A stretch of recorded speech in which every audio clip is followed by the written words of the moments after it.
వెళ్ళిపోయిన అహల్య తిరిగింటికి రాకపోయుంటే ఈ పాటికి గౌతమ్కి అదితికి పెళ్లి చేసుండేవాళ్ళం. అవును నాన్నమ్మా. అన్నీ బాగా జరుగుతున్న సమయంలో అహల్య మళ్ళీ వచ్చి మన అంచనాలన్నీ తారుమారు చేసింది. తనెప్పుడూ చేసేది అదే కదా వందిక. మనం ఒకటనుకుంటే దానికి విరుద్ధంగా అహల్య ఇంకోటి చేస్తుంది. ఇంట్లోంచి వెళ్లిపోయింది ఎక్కడో ఒక చోట గుట్టు చప్పుడు కాకుండా చచ్చుంటే ఇప్పుడు ఈ సమస్య మనకుండేదే కాదు.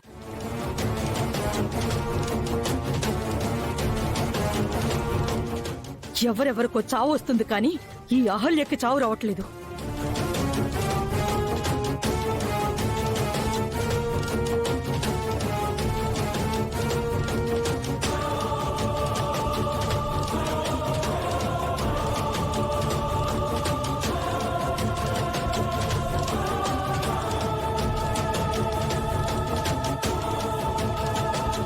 ఎందుకు బామ్మగారు నా గురించి అలా మాట్లాడుతున్నారు?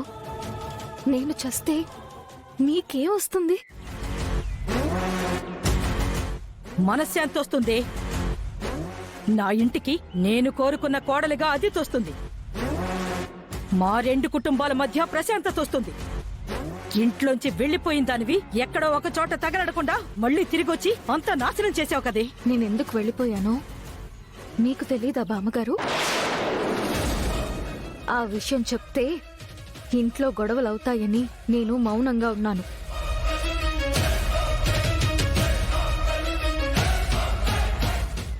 అయినా నేనంటే ఎందుకంత ద్వేషం మీకు? నేను మీకు ఏం ద్రోహం చేశాను? నా వల్ల ఏం అన్యాయం జరిగింది బామ్మగారు? ఏంటే ఎక్కువ మాట్లాడుతున్నావు? నీ వల్ల ఈ ఇంటి కోడలు కావలసిన అదితి అనామకురాలుగా మిగిలిపోయింది. పెళ్లి పెటాకులు లేకుండా తిరుగుతోంది. మా రెండు కుటుంబాల మధ్య గొడవలొచ్చాయి. సంవత్సరం కాలంగా మేం ప్రశాంతత లేకుండా బతుకుతున్నాం. ఇంతకంటే ద్రోహం అన్యాయం ఇంకే ఉంటాయే. అందుకే నువ్వు చావాలని కోరుకుంటున్నాను. ఏం మాట్లాడుతున్నారు అత్తయ్య? పెద్దవారయ్యుండి ఈ ఇంటి కోడలి చావు కోరుకుంటున్నారా? అసలు అంత తప్పు తనేం చేసింది? అదే తప్పు చేయలేదు. నువ్వు చేశావు.